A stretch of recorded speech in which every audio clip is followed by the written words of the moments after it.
নমস্কার, জ্যোতির্ময় দেবশ্রী। আজকের আলোচনা করব সেই ট্রানজিট নিয়ে। কি ট্রানজিট? আমরা 31 মার্চে একটা বড় পরিবর্তন দেখতে পাবো। কি পরিবর্তন? কেতু এতদিন ছিল পূর্ব ফাল্গুনী নক্ষত্রে, সেই নক্ষত্র চেঞ্জ হয়ে কেতু চলে যাবে মঘা নক্ষত্রে, অর্থাৎ নিজেরই নক্ষত্র মঘা নক্ষত্র, কেতু নক্ষত্রে। কেতু অবস্থান করছে সিংহ রাশিতে। এই যে কেতু, কেতুকে বলা হয় সাধারণত ছায়া গ্রহ বা ধূমকেতু, কিন্তু কেতুর একটা আলাদা অন্তর্নিহিত শক্তি আছে, যে শক্তিটা আমরা দেখতে পাই না চোখে, কিন্তু বিশাল বড় একটা শক্তি আছে। কেতু, যার আমরা পৌরাণিক গল্প হিসাবে জানি কেতুর মাথা নেই, অর্থাৎ মাথা না থাকার জন্য কেতুর কিন্তু কোনো দৃষ্টি নেই। এই যে কেতু, এই কেতু আমাদেরকে কি দেয়? কেতু হঠাৎ করে দুর্ঘটনা দেয়, কিন্তু কেতু আমাদেরকে রাজদণ্ড, মান সম্মান বৃদ্ধি, রাজ সম্মান বৃদ্ধি, রাজ সিংহাসন, এগুলোর প্রাপ্তি দেয়। কেতু আমাদেরকে ইনটিউশন পাওয়ার একটা দেয়, অর্থাৎ বোঝার ক্ষমতা, এবং নিজেকে বোঝার ক্ষমতা, অন্যকে বোঝার ক্ষমতা, এবং আগত সামনের দিনের আগত কি সমস্যা হতে পারে বা কি কি হতে পারে জীবনে, আপনার কি হতে পারে, সেটার একটা ইনটিউশন বা শক্তি দেয় আপনাকে বোঝার। কেতু হলো শৈব উপাসক, অর্থাৎ শিবের উপাসক। তো সেই জন্য কেতুর মধ্যে যে অন্তর্নিহিত শক্তি, সেটা বোঝার উপায় আমরা সহজে দেখতে পাই না বা বুঝতে পারি না।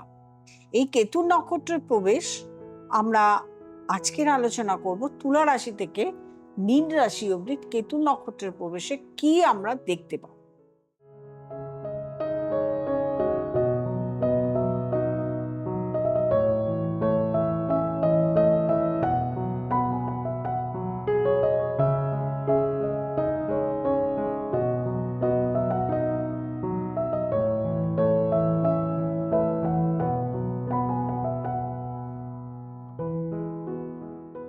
তুলা রাশি থেকে 11th হাউসে কেতু নক্ষত্রে প্রবেশ করছে, মঘা নক্ষত্রে প্রবেশ করছে 31 মার্চে।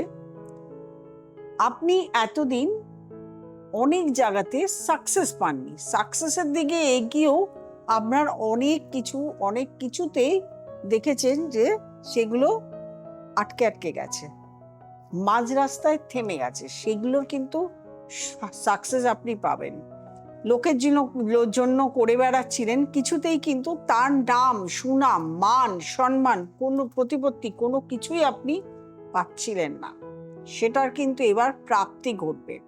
রাজনৈতিক দলের সঙ্গে যুক্ত হলে আপনাকে লোকে এখন সম্মান দেবে, আপনার কৃতকর্মের জন্য আপনি সম্মান প্রাপ্তি পাবেন, বা কোথাও আপনার একটা অ্যাওয়ার্ড, বা আপনি কোথার থেকেও একটা সম্মান, সেটা সরকারের ঘর থেকেও হতে পারে, রাজনৈতিক দিক থেকেও হতে পারে, বেসরকারি, আপনার জন্য প্রাপ্তি ঘটবেই। যদি রাজনীতির সঙ্গে যুক্ত থাকেন, যদি আপনি এই সময় কোনো দলের সঙ্গে যুক্ত থাকেন, আপনি যদি দাঁড়ান, তাহলে আপনার এই সময় সম্মান প্রাপ্তি, অর্থাৎ জয়ী হতে পারবেন। এরপরে আসবো বৃশ্চিক রাশি। বৃশ্চিক রাশি থেকে আমরা 10th হাউসে পাচ্ছি কেতুকে। কর্মে জগতে, কর্মের জায়গায় এতদিন প্রচুর গুপ্তশত্রু পেয়েছেন। গুপ্তশত্রুর জন্য আপনার নাজেহাল অবস্থা হয়ে গেছিল, এবং কর্মে আপনার কর্মের সফলতায় আসছিল না, সাকসেস পাচ্ছিলেন না। পরীক্ষা দিচ্ছিলেন, কর্ম করে যাচ্ছিলেন, পরিশ্রম করে যাচ্ছিলেন, সাকসেসের জায়গাটা পাচ্ছিলেন না, যার জন্য আপনার জায়গা অর্থ আপনি ঠিক মতন সাফিসিয়েন্ট, যেটা আপনার প্রয়োজন, সেটা আপনি রোজগারও করতে পারছিলেন না, এবং আপনার কর্মের জায়গায় সম্মানহানি হচ্ছিল। প্রত্যেকটা জায়গা থেকে আপনি এবার রিলিফ পাবেন, প্রত্যেকটা জায়গা থেকে আপনি সম্মান পাবেন, কর্মের জায়গা থেকে আপনি সম্মান, সাকসেস, সমস্ত কিছু পেতে চলেছেন 31 মার্চের পরের থেকে। তারপরে আসবো ধনু রাশি। ধনু রাশি থেকে 9th হাউস, ভাগ্যের ঘর। অনেক কিছুই আপনার ভাগ্যে, সপ্তমে বৃহস্পতি থাকলেও ভালো সময়গুলো অনেক কিছুই আপনার ভাগ্যে আসছিল না, ভাগ্যের জায়গাটা আটকে ছিল। যখনই ভাগ্যের জায়গা আসছিল, কর্মে সফলতার জায়গা 100% পৌঁছানো কঠিন হয়ে দাঁড়াচ্ছিল। বাবার বা মায়ের বা যে কোনো জায়গা থেকে কোনো কিছু পাওয়ার যে আশা, সেটাও ক্ষীণ হয়ে যাচ্ছিল। এবার কিন্তু সেই জায়গা থেকে আপনি কিছু না কিছু প্রাপ্তি পাবেন এবং আপনার কর্মের সাকসেস এবং আপনার ভাগ্যের জায়গা চূড়ান্তভাবে সফলতাতে গিয়ে এবারে আপনি এগোবেন। এরপরে আসবো মকর রাশি। মকর রাশি থেকে 8th হাউস। মকর রাশি খুব একটা ভালো কথা আমি শোনাতে পারবো না। মকর রাশি জাতক জাতিকাদের এই সময় শত্রু বৃদ্ধি পাবে। মকর রাশি জাতক জাতিকাদের এই সময় রোগ ভোগ বৃদ্ধি পাবে। লোনে জর্জরিত হতে পারেন, কিন্তু লোনটা স্যাংশন হবে। লোন যদি অ্যাপ্লাই করে থাকেন সেক্ষেত্রে লোনটা স্যাংশন হতে পারে। আপনার দাম্পত্য জীবনে কিছুটা সমস্যার সৃষ্টি হতে পারে। আপনাকে কাউকে টাকা ধার এই সময় দেবেন না, ফুল ইনভেস্টমেন্টে একদম যাবেন না। শরীর স্বাস্থ্যও কিন্তু প্রবলেমে আপনাকে ফেলতে পারে। তারপরে আসবো কুম্ভ রাশি। কুম্ভ রাশি থেকে একদম সমসপ্তমে অবস্থান করছে।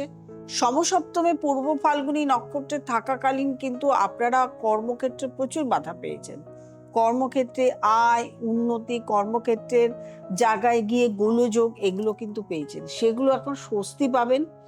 কর্মক্ষেত্রে রাজ সম্মান প্রাপ্তি পাবেন, বিবাহের যোগাযোগ হবে এবং অর্থেরও যোগাযোগ আপনারা এই সময়টা পাবেন।